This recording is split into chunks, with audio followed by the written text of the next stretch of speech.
નમસ્કાર, મંતવ્ય ન્યૂઝમાં આપનું સ્વાગત છે ને હું છું આપની સાથે હિરલ।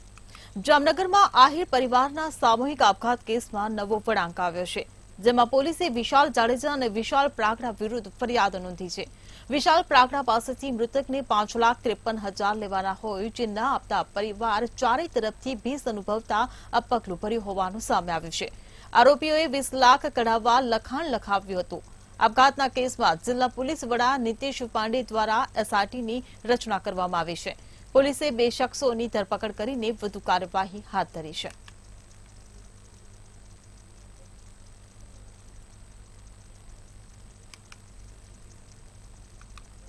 રાજકોટમાં તથ્યકાંડ જેવી ઘટના પ્રકાશમાં આવી છે। વિજયાબેન બથવાર નામની વૃદ્ધાનું મોડી રાત્રે અડફેટ લઈને કાર ચાલક ફરાર થયો હતો। કાલાવાડ રોડ પર કાર ચાલકે વૃદ્ધાને 1.5 થી 2 કિલોમીટર સુધી ગાડી નીચે ઢસડી હતી, જે બાદ વૃદ્ધાનું ઘટના સ્થળે મોત નીપજ્યું હતું। પ્રાથમિક માહિતી અનુસાર વૃદ્ધા કચરો વીણવાનું કામ કરતી હતી। રાજકોટનો ગાડી ચાલક કોણ તે સવાલ ઉભો થયો છે।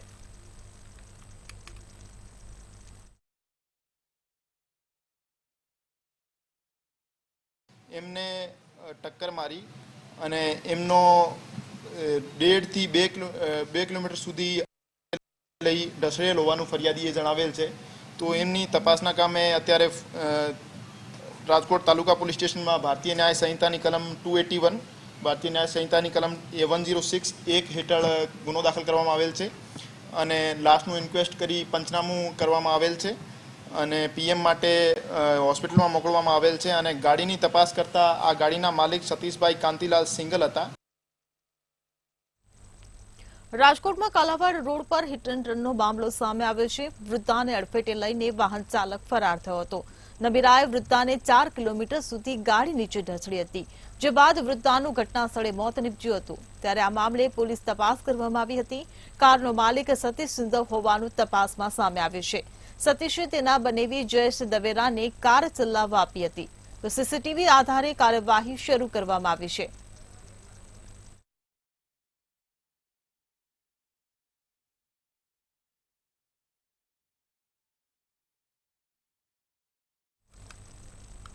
રાજકોટના કુવાડવા પોલીસ વધુ એક વખત વિવાદમાં આવે છે।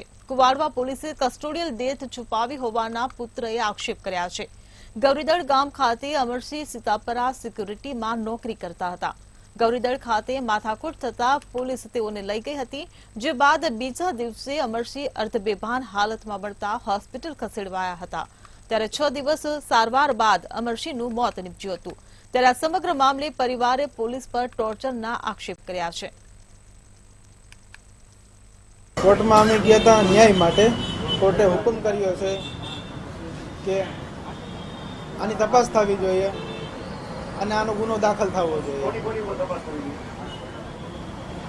પોલીસ ઉપર તપાસ થવી જોઈએ, જ્યાં સિક્યુરિટીના ઇન્ચાર્જ હતા એની ઉપર તપાસ થવી જોઈએ અને ત્યાં સપ્તાહના આયોજકો સાથે આ ત્રણેય શંકાના દાયરામાં છે। જૂનાગઢના વિકાસ માટે રાજ્ય સરકારે છેલ્લા 5 વર્ષમાં 1500 કરોડ રૂપિયા ફાળવ્યા હતા, પરંતુ તેમાંથી શહેરને એક પણ સારું મેદાન નથી મળ્યું। જેમાં વિવેકાનંદ મેદાનમાં મોટી સંખ્યામાં યુવાનો ક્રિકેટ રમે છે, તો ક્યાંક સ્પર્ધાત્મક પરીક્ષાની શારીરિક તૈયારીઓ કરે છે, તે મેદાનમાં પણ ગંદકીના ગંજ જામ્યા છે। જૂનાગઢની અંદર વિવેકાનંદ ગ્રાઉન્ડ આવેલું છે, જે એકમાત્ર ગ્રાઉન્ડ છે જ્યાં ઘણા બધા પોલીસવાળા કે પ્રેક્ટિસ માટે આવે છે, પોલીસની ફોરેસ્ટની। તો અહીંયા આમ પબ્લિક કે કોઈ કચરો કરે છે, પછી ગંદકી કરે છે અને પાણી ભરાય છે અને અવારનવાર અહીંની જે બિલ્ડિંગ છે જાહેર એને નુકસાન કરે, તો એ માટે કંઈક કોઈ પગલા લે એ માટે અમારી રજૂઆત છે। અમને લોકોને રનિંગ કરવામાં એ બધી તકલીફ થાય છે, તો થોડુંક જાણકારી માટે અમે જણાવવા માંગીએ છીએ કે તમે લોકો આની ઉપર ધ્યાન આપો। જુનાગઢમાં એકમાત્ર ગ્રાઉન્ડ છે વિવેકાનંદ ગ્રાઉન્ડ। હવે અહીંયા ખાસા બધા લોકો આવે છે ગ્રાઉન્ડ કરવા, જે સ્ટુડન્ટ છે, જે forest, Agniveer, GD constable, police માટે બધા આવે છે તૈયારી કરવા માટે। પણ ગ્રાઉન્ડની હાલત એટલી બધી ખરાબ છે ને કે કોઈ રનિંગ કરી નથી શકતું। એમાં ચોમાસા પછી તો બહુ બધી તકલીફ થાય છે અને અહીંયા એ લોકો અહીંયા ડમ્પિંગ સાઇટ છે, ત્યાં કચરો થાય છે, કચરાની હિસાબે મચ્છર થાય છે અને મચ્છર લોકોને કવડે અને એના હિસાબે અમારા ઘણા બધા વિદ્યાર્થીઓને છે ને તાવ ને એવું બધું આવેલું છે। અને આ ગ્રાઉન્ડ ની હાલત તમે સહેજ વિડીયો જોઈ લો કે ક્યાંય ગ્રાઉન્ડ થાય એમ જ નથી. છેલ્લા 2-3 દિવસથી આ હાલત અમે જોઈ રહ્યા છે. એમાં ક્રિકેટમાં જે ગ્રાઉન્ડ છે અમે મહા મહેનતે છેલ્લા 1 મહિના દિવસથી આ મતલબ લેવલિંગ કર્યું છે. એ પણ બધા અમે છોકરાઓ સાથે મળીને, તો એ જ ગ્રાઉન્ડને અત્યારે બગાડવાની વાત થઈ રહી છે. જેમ કે ડમ્પિંગ સાઇડ, જે પાછળની સાઈડ જે વિડીયોમાં તમે લોકો જો જોઈ રહ્યા છો, એ મતલબ બગાડી રહ્યા છે, જેમાં કચરો નાખી રહ્યા છે. તો મતલબ અમારી એક જ એવી વસ્તુ છે, ઘણા બધા લોકો તૈયારીઓ કરવા વાળા પણ હેરાન થઈ રહ્યા છે અને અમે પણ હેરાન થઈ રહ્યા છે. તો એ એક ન થાય એવી એક ઓલા સાથે અમે આ એક અરજી કરી રહ્યા છે તમને. હમણાં જ ફરિયાદ આવી કે આપણે જે વિવેકાનંદ ગ્રાઉન્ડ છે, જે રમત ગમત અને દોડ માટે આપણે એક જ ગ્રાઉન્ડ છે, અને આમાં કંઈક ફરિયાદ છે કે ત્યાં ગંદકી ખૂબ થઈ રહી છે. પરંતુ અત્યારે જ અધિકારીઓને બોલાવી અને ત્યાં ગંદકી ન થાય અને જે ગ્રાઉન્ડમાં જે ગંદકી પડી છે એ તાત્કાલિક સફાઈ કરવામાં આવે એવી સૂચના આપેલી છે. જે પાણી ભરાણું છે તે કદાચ ખાડો હોય કે એવું કઈ, તો ત્યાં પણ કાકરી કે એવું નાખી અને ગ્રાઉન્ડમાં પાણી ન ભરાય અને ચોખ્ખું થાય, કારણ કે રમત ગમત માટે ખૂબ અહીંયા બધા જ આવતા હોય છે. જૂનાગઢમાં ઓવરબ્રિજ વિવાદ ને મામલે સમાચાર સામે આવ્યા છે. જૂનાગઢથી આ સમાચાર. જૂનાગઢ ઓવરબ્રિજનો જે વિવાદ ચાલી રહ્યો છે તેને લઈને સમાચાર સામે આવ્યા છે. વિવાદને લઈને કમિશનર દ્વારા ચેકિંગ હાથ ધરવામાં આવ્યું છે, તો નકશાઓ બદલી ગયા હોવાના આક્ષેપો થઈ રહ્યા છે. તો જૂનાને બદલે નવા નકશાથી લોકોને મુશ્કેલી પડશે તેવો દાવો કરવામાં આવી રહ્યો છે. તો વેપારીઓ દ્વારા આ વિરોધ કરવામાં આવી રહ્યો છે. જૂનાગઢથી આ સમાચાર.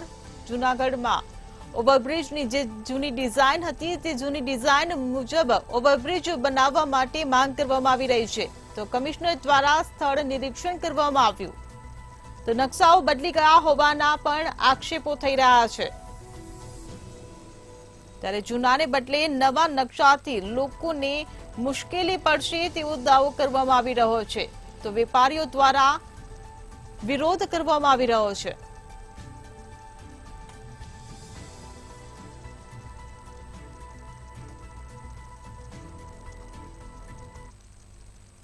રાજકોટમાં એક બાળકી ભોંય ટાંકામાં પડી જતા બાળકીનું મોત નીપજ્યું છે.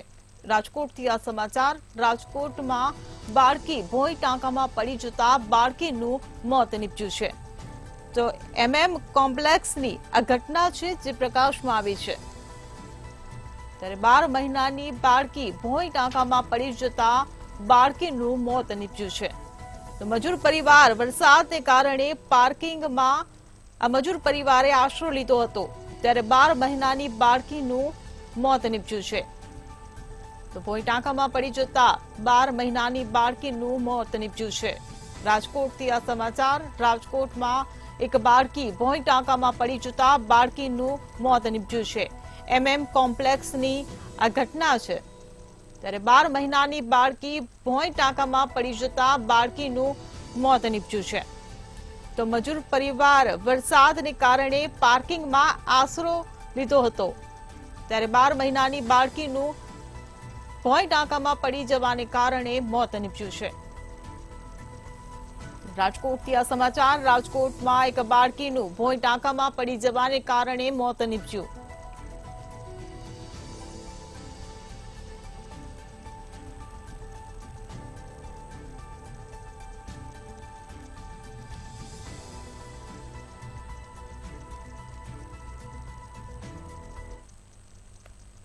ભાવનગરમાં મારામારીને કારણે યુવાનનું મોત નીપજ્યું છે.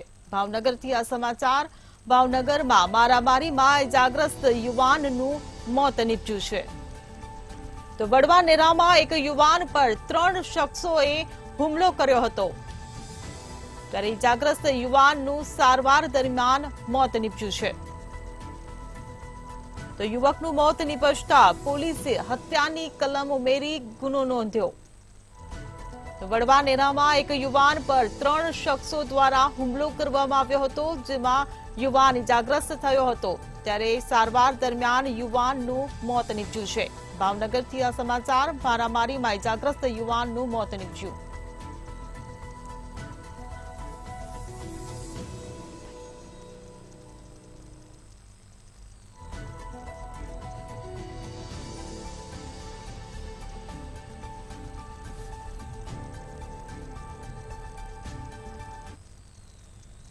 રાજકોટમાં હિટ એન્ડ રનની ઘટનાના સીસીટીવી સામે આવ્યા છે.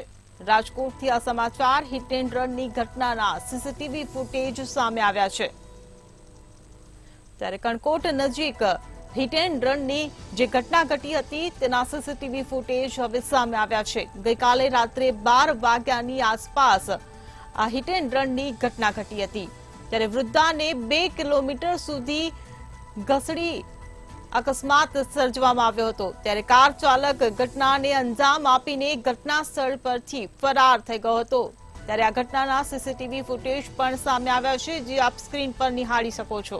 રાજકોટના હિટ એન્ડ રનની ઘટનાના સીસીટીવી ફૂટેજ સામે આવ્યા છે. કણકોટ નજીક આ હિટ એન્ડ રનની ઘટના ઘટી હતી. ત્યારે ગઈકાલે રાત્રે 12 વાગ્યાની આસપાસ આ હિટ એન્ડ રનની ઘટના ઘટી હતી. ત્યારે વૃદ્ધાને 2 કિલોમીટર સુધી ઘસડીને અકસ્માત સર્જ્યો હતો. તો કાર ચાલક ઘટનાને અંજામ આપીને ઘટના સ્થળ પરથી ફરાર થયો હતો.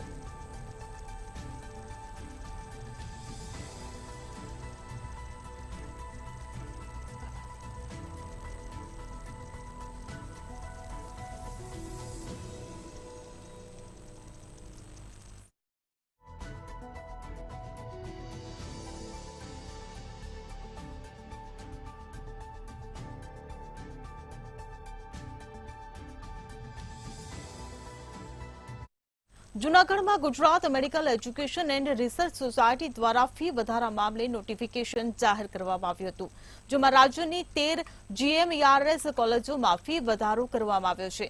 જેને લઈ જૂનાગઢ GMERS મેડિકલ કોલેજ ખાતે NSUI દ્વારા વિદ્યાર્થીઓના સમર્થનમાં વિરોધ કરવામાં આવ્યો હતો. NSUI દ્વારા મેડિકલ કોલેજના ડીન પર ખોટી ચલણી નોટો ઉડાવી વિરોધ નોંધાવ્યો હતો.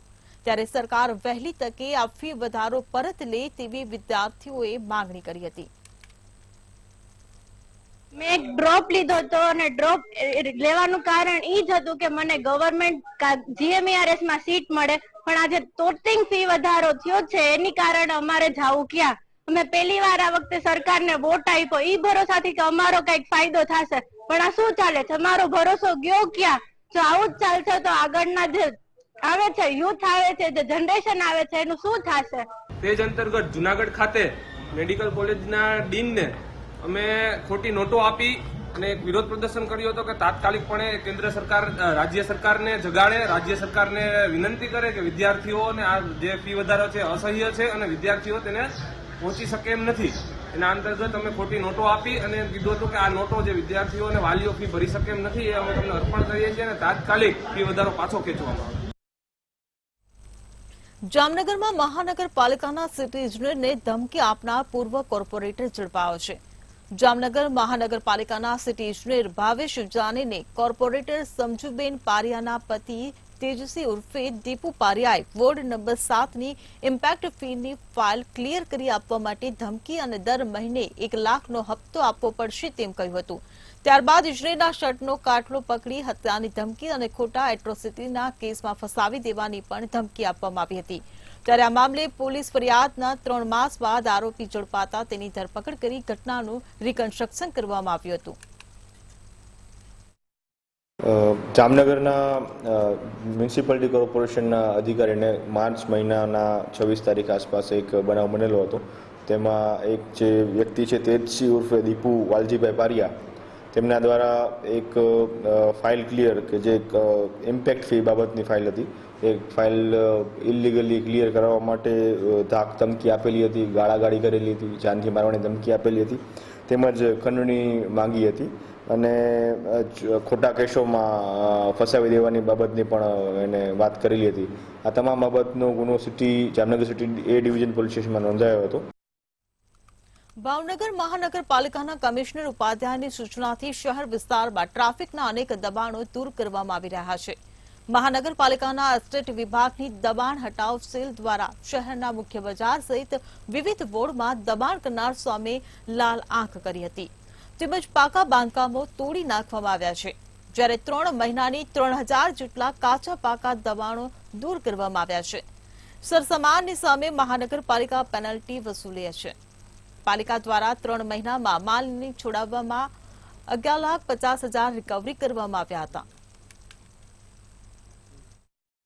ભાવનગર મહાનગરપાલિકાના દબાણ હટાવ સેલ દ્વારા ચાલુ નાણાકીય વર્ષ 2024-25 દરમિયાન કુલ 3000 જેટલા કાચા તથા પાકા રહેણાંકીય તથા બિન રહેણાંકીય પ્રકારના દબાણોને દૂર કરવામાં આવેલ છે, જે અંતર્ગત છોડી શકાય તેવી દબાણોની કેટેગરી જેવી કે લારી તથા ટૂંકો પણ સામાન છોડવા માટે કુલ 11,50,000 જેટલી રકમ વસૂલીને તેમને તેમનો સામાન પરત કરવામાં આવેલ છે. ભાવનગરના 12 તળાવમાંથી યુવકનો મૃતદેહ મળી આવ્યો હતો. બોર તળાવમાં અજાણ્યા યુવકનો મૃતદેહ દેખાતા ફાયર વિભાગને જાણ કરાઈ હતી. ફાયર કાફલો ઘટના સ્થળે પહોંચી મૃતદેહને બહાર કાઢ્યો હતો. ત્યારે પ્રાથમિક તપાસમાં મૃતદેહ હરિઓમ નગરમાં રહેતા યોગેશ મુંજાણી નામના યુવાનનો હોવાનું સામે આવ્યું હતું. જ્યારે બોર તળાવ પોલીસે બનાવ સ્થળે પહોંચી મૃતદેહને પીએમ અર્થે ખસેડી વધુ તપાસ હાથ ધરી હતી.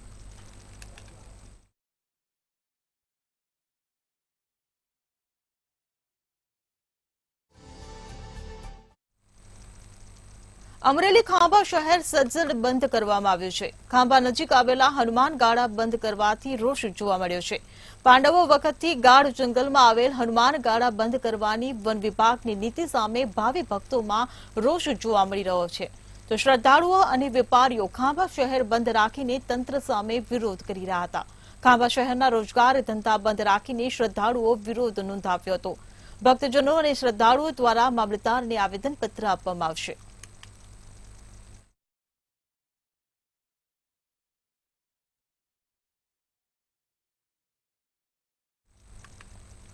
અમરેલીના કોંકાવાવના લુણીધારથી જીથુડી જવાના માર્ગ પર હજુ પુલ બની રહ્યો છે અને તેના કામમાં અનેક સવાલો સ્થાનિકોએ ઉઠાવ્યા છે, જેમ કે પુલનું કામ ગોકળ ગતિએ ચાલે છે. આ સાથે જ કામગીરીમાં ભ્રષ્ટાચાર પણ થયો છે, કેમ કે 10 દિવસ પહેલા બનેલ સંરક્ષણ દિવાલ સામાન્ય વરસાદમાં ધરાશાયી થઈ છે. તો ધારાસભ્ય કૌશિક વેકરિયાએ સ્થળ મુલાકાત લઈ સૂચના આપી, પણ કોન્ટ્રાક્ટરો ધારાસભ્યની સૂચનાને જાણે ઘોડીને પી ગયા. અને બીજા નંબરમાં પુલનું કામ ચાલુ થયું આજ લગભગ 1.5 થી 2 મહિના થયા. હું કાયમ જોઉં છું કાયમનું કામ નબળું જ છે અને કામમાં ઢીલાસ પણ બહુ છે. આજે નદી નથી આવી ત્યાં પુલ તૂટી ગયો છે અને આ કામમાં એટલી બેદરકારી થાય છે. કાયમ અમે જોઈએ છીએ 1 દિવસ કામ ચાલુ હોય 3 દિવસ બંધ હોય. બીજા નંબરમાં આ કામમાં ગમે એને તમે જોઈ લો, હજી તો 5 થી 7 દિવસ થયા છે ભર્યું એને તા પડી ગયું છે. આ પુલની પરિસ્થિતિ જો માણસ ચાલે એમ કે જીથુડી ગામનો પુલ કેવો બનાવેલો છે એમ. અત્યારે જરાક પાથર લ્યો 100 ગ્રામનો તોય પથ્થર દિવાલમાં મારો ને તોય નીચે આવે બધું. અને પહેલા વરસાદે તો બધું તૂટી ફૂટીને લુણીધારના પાદરમાં પૂજી ગયો સામાન. વિચાર કરી લ્યો તમે આ બાંધકામ કેવું કરેલું છે. કોઈ કહેવા વાળું નથી, કોઈ જોવા વાળું નથી. વીડિયા વાળાને બોલાવી તો એ માણ આવી ગયા એટલે અમે આ બહાર જાહેર કર્યું. અમારો વાડીનો માર્ગ કાયમનો છે, આમાં હલાય એવું એક વાર છે નહીં. થોડાક વરસાદમાં તો દિવાલું પડી ગયું તો કામ કેવું ગણાય એમ, બરાબર છે. તો આ કાયમિક ટકશે કે નહીં. અમારા ખેતરું ધોઈ જાય એ રીતનું તો પુલ કર્યા છે અહીંયા કણે. અત્યારે આ ખેતરોમાં જ પાણી પડે એમ છે. તો આ લોકોને સમજીને આ ગરનાળાવાળા પુલ કરવા જોઈએ, આવા પુલ ન કરવા જોઈએ. કેટલો સમય છે પુલને લોકાર્પણ બાકી છે? કામ ચાલુ કામ છે તો એ છતાં દિવાલ ધરાશય થઈ ગઈ છે અત્યારે. સુરતના પાંડેસરાની છત્રપતિ શિવાજી શાળાને સીલ મારવામાં આવ્યું હતું. ત્યારે સીલને કારણે શાળા બંધ હોવાથી વિદ્યાર્થીઓમાં રોષ ફેલાયો હતો. અભ્યાસ બગડતા વિદ્યાર્થીઓએ સીલ મારેલું તાળું હથોડાથી તોડ્યું હતું. સોસાયટીના કોમન પ્લોટમાં શાળા બનાવવામાં આવી છે, જ્યારે શાળા અને સોસાયટી વચ્ચે કોર્ટ કેસ ચાલી રહ્યો છે અને સોસાયટીના રહીશો શાળા ખસેડવા માંગે છે. જોકે શાળા સંચાલકો કેસનો ઉકેલ લાવતા નથી, જેના લીધે શાળા એસએમસી દ્વારા સીલ મારવામાં આવતા વિદ્યાર્થીઓએ રોષે ભરાઈ શાળાના દરવાજા તોડ્યા હતા. અને આ સ્કૂલનો વિવાદ જો ચાલુ છે. અમારી સોસાયટીની સીઓપી જગ્યા છે, છત્રપતિ શિવાજી સ્કૂલ છે, જે અમારી સોસાયટીના સીઓપી જગ્યા પર આવેલી છે. એ હાઈકોર્ટનો ચુકાદો છે 2022માં કે સીઓપીની જગ્યા પર કોઈ બાંધકામ થશે નહીં, તો પણ આ લોકો ગેરકાયદેસર બાંધકામ કરીને સીઓપીની જગ્યા હડપવામાં આવેલી છે. હાલ શું બનાવ બન્યો છે? હાલ આજે એ બનાવ બન્યો છે કે સવારે સ્કૂલના વિદ્યાર્થીઓ ભેગા થાય છે, સર લોકો પોતે ભેગા કરે છે ને એમની હાજરીમાં જ આજે સ્કૂલની ગ્રીલની સીલ તોડવામાં આવેલી છે, જે લોક લગાવેલ તે તોડવામાં આવેલા છે. અને સર લોકો જ એમને ઉપસાવે છે. સર લોકો પોતે બેસેલા હતા ઓફિસમાં, એમના કહેવાથી જ આ વિદ્યાર્થી લોકો સીલ તોડી છે. એમની અમારી પાસે પ્રૂફ પણ છે. હાલ તમારી કે સોસાયટીની શું માંગ છે? અમારી એ જ માંગ છે કે આ જલ્દીમાં જલ્દી વિદ્યાર્થીનું ભવિષ્ય બગડે નહીં, એના માટે અમને બીજી જગ્યા બીજી સ્કૂલમાં શિફ્ટ કરો. તાપી નદીના કિનારે વસેલું સુરત ટેક્સટાઇલ સિટી અને ડાયમંડ સિટીના નામથી ઓળખાય છે.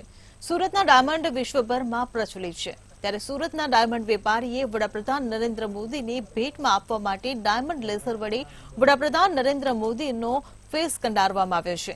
આ ડાયમંડ તૈયાર કરવા માટે 25 થી 27 દિવસનો સમય લાગ્યો છે. 12 થી 15 જેટલા લોકોએ સાથે મળીને આ ડાયમંડ તૈયાર કર્યો છે.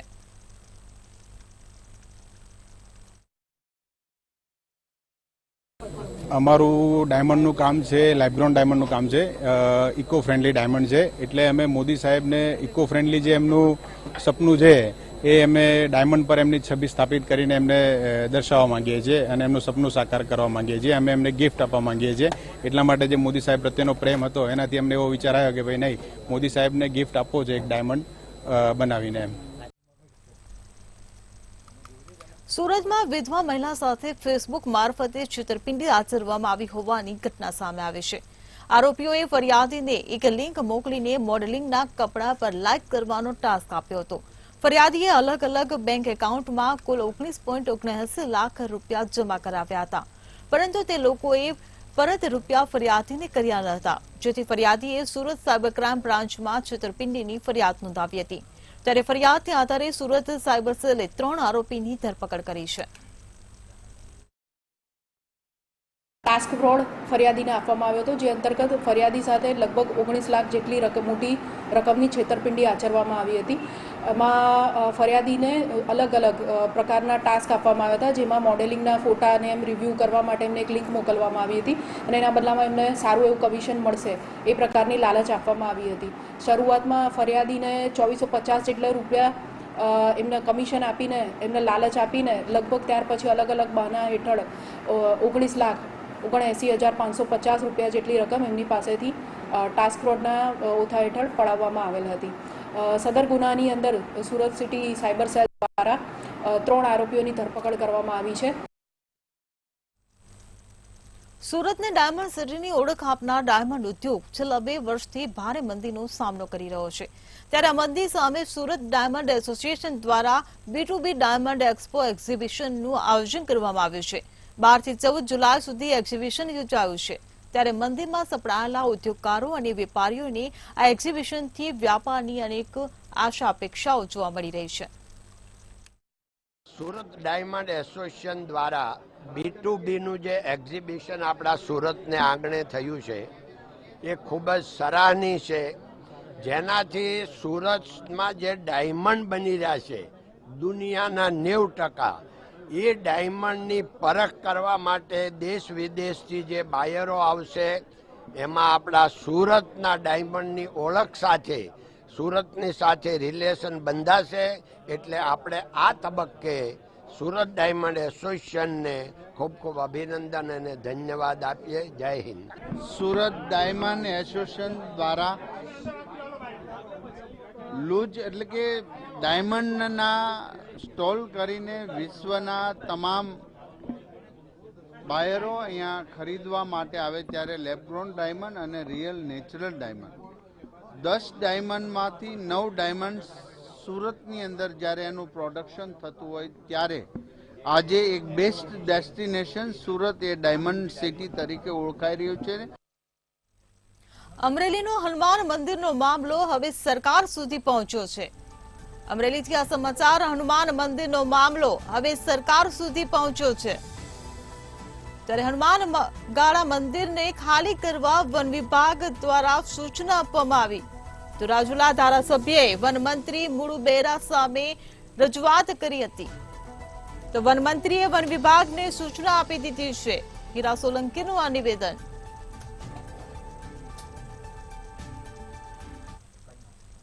હનુમાન ગાળા આપણા તીર્થધામ જેમ આપણે કહીએ છીએ ને આસ્થાનું કેન્દ્ર આપણું ખાંભા આખા વિસ્તારનું, એ વિષય ઉપર સતત 2 દિવસથી લોકોમાં ચર્ચા હતી કે ભાઈ ખાલી કરવા માટે વન વિભાગ દ્વારા ઘણું બધું પ્રેશર થઈ રહ્યું છે. ત્યારે આજે જ વન વિભાગના મંત્રીશ્રી સાથે મુળુભાઈ બેરા સાથે વાત થઈ અને એમને સૂચના પણ આપી દીધી છે વન વિભાગને કે હમણાં કોઈ કાર્યવાહી અત્યારે કરવાની થતી નથી. ત્યારે આપ સૌ ખાંભા પરિવારના આપણા હનુમાન ગાળાના આસ્થાના કેન્દ્રના સૌ ભક્તજનોને મારી વિનંતી છે કે હમણાં બીજું કંઈ છે નહીં અને મુળુભાઈ વેરા સાથે મારી વાત થઈ ગઈ છે અને આપણે સાથ અને સહયોગ સરકાર દ્વારા પણ આપણે મળશે એ ખાતરી આપું છું. જય શ્રી રામ. તો સમાચારોની અપડેટ સાથે ફરી મળીશું. ત્યાં સુધી મંતવ્ય ન્યૂઝ પર નિહાળો સીધો સંવાદ અમારા સહયોગી લખમા સાથે.